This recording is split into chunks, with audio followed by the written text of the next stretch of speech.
नमस्कार देवियों और सज्जनों।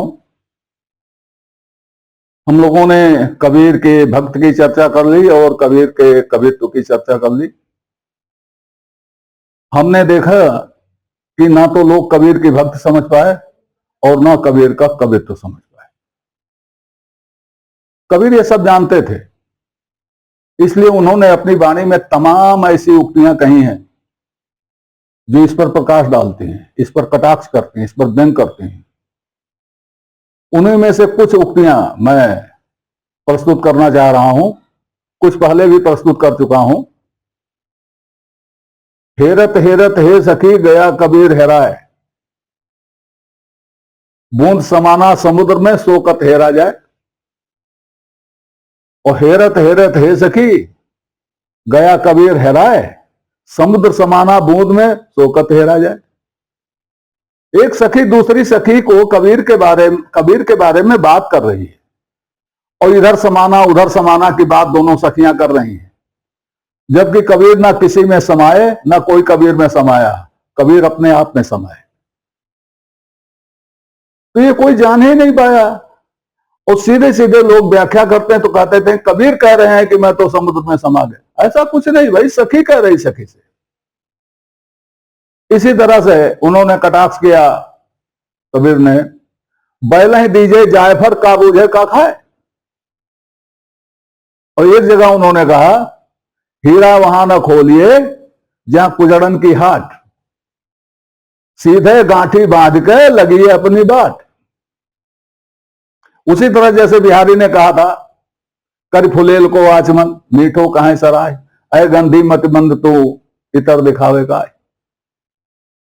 अब उन्होंने भगत के बारे में अपने जो निचोड़ कहा है, सारी बातों का जो निचोड़ कहा है वो मैं आपको सुना रहा हूं। उस निचोड़ को आप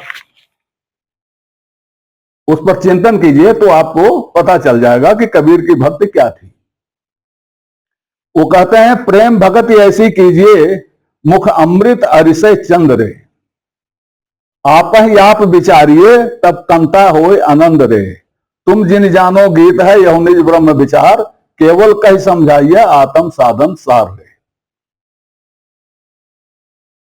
सब स्पष्ट हो गया उनकी भक्त क्या थी। प्रेम वाली भक्त थी और अमृत बरसाने वाली भक्त थी और आप ही आप विचार करने वाली बात थी और आत्म साधन की सार थी। आगे वो कहते हैं पिंजर प्रेम प्रकाश्या जाग्या जोग अनंत, संसा छूटा सुख भया मिला प्यारा कंत। पिंजर प्रेम प्रकाश्या अंतर भया उजास, मुख कस्तूरी महमही बाड़ी फूटी बास। जब अंतर में प्रेम प्रकाशित हो जाता है तो सब कुछ प्रेम में हो जाता, सब कुछ ज्योत में हो जाता, अंदर भी और बाहर भी, वाणी भी और चिंतन भी। और वो तो आप सुन ही चुके हैं, भगत नारदी मगन शरीरा, यह वीर भवतीर कहे कबीरा। अब भगत नारदी समझ लीजिए तो भक्त समझ में आ जाएगी कबीर की।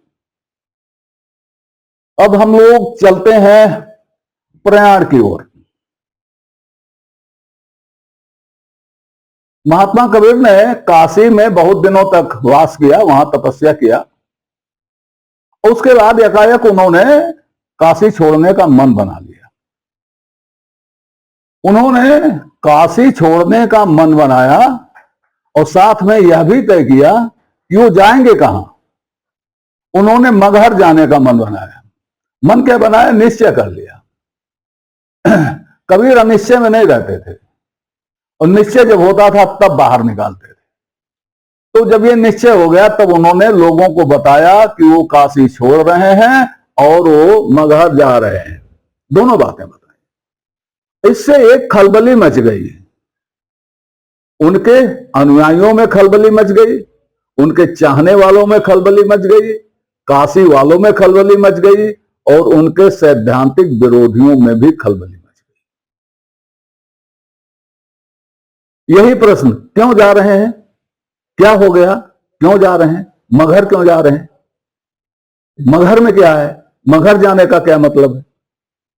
ये सब तरह तरह की चर्चाएं चलती रही, क्योंकि हमारा देश ऐसा है कि अगर आप किसी चौराहे पर खड़े हो जाएं थोड़ी देर तक तो लोग चर्चा करने लगेंगे, कहां से आया है, कहां जाएगा, यहां क्यों खड़ा है, किसकी प्रतीक्षा कर रहा है, दाएं जाएगा कि बाएं जाएगा।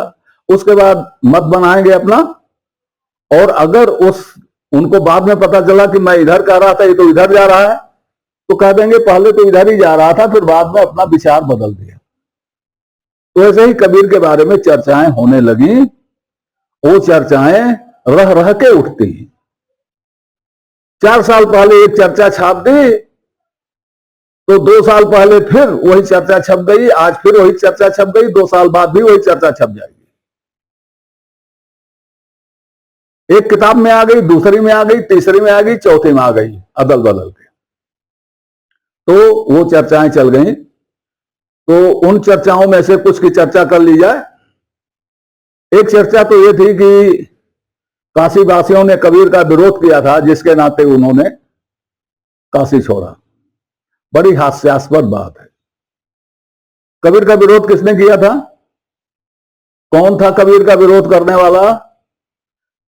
आप ही कहते हो, तमाम कहानियां बनाते हो कि जब काशी पर विपत्ति पड़ती थी, कोई शास्त्रार्थी आ जाता था पंडित, और काशी वालों को हराने लगता था एक से एक करके, तब तो कबीर बुलाए जाते थे।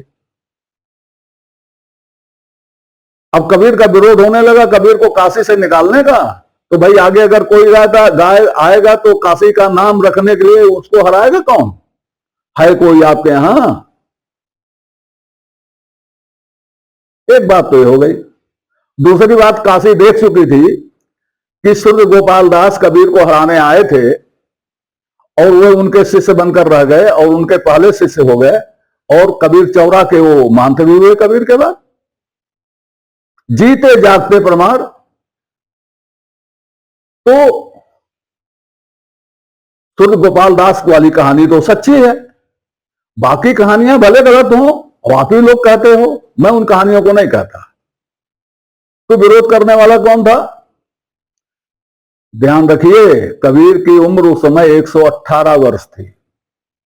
अगर उन्होंने 40 वर्ष बाद बोलना शुरू किया हो, तो उनको 78 वर्ष बोलते हो गया था।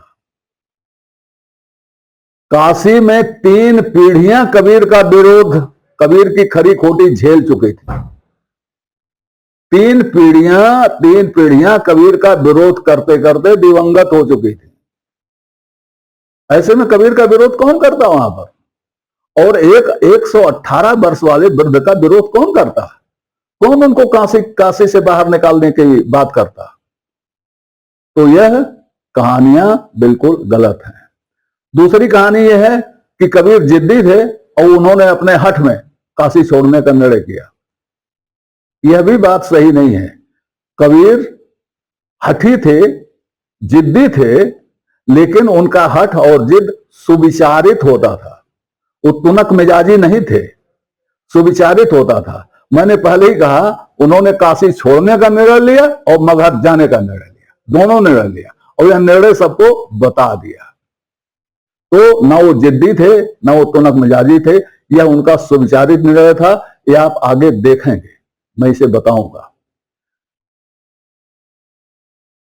तीसरी बात कही जाती है कि कबीर से सिकंदर लोदी कुपित था, उससे कोप से बचने के लिए उन्होंने काशी छोड़ा और मगध चले गए। एकदम से हास्यास्पद है यह बात,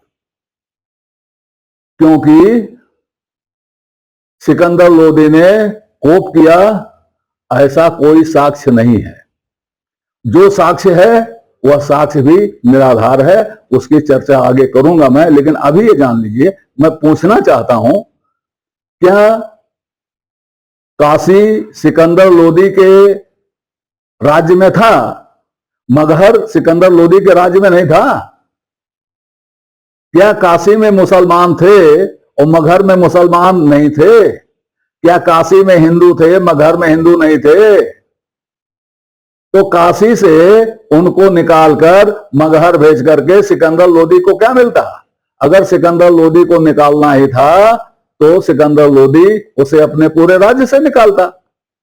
एक जगह से निकालकर दूसरी जगह क्यों भेजता? एक बात। दूसरी बात है कि अगर सिकंदर लोदी का फरमान था कि तुम काशी छोड़ दो, तो काशी के लोग कबीर को मनाने क्यों आए थे? मनाने के साक्ष्य हैं, कबीर बीजक में भी है और कबीर ग्रंथावली में भी मनाने के साक्ष्य हैं। अब रही बात कोपित होने की,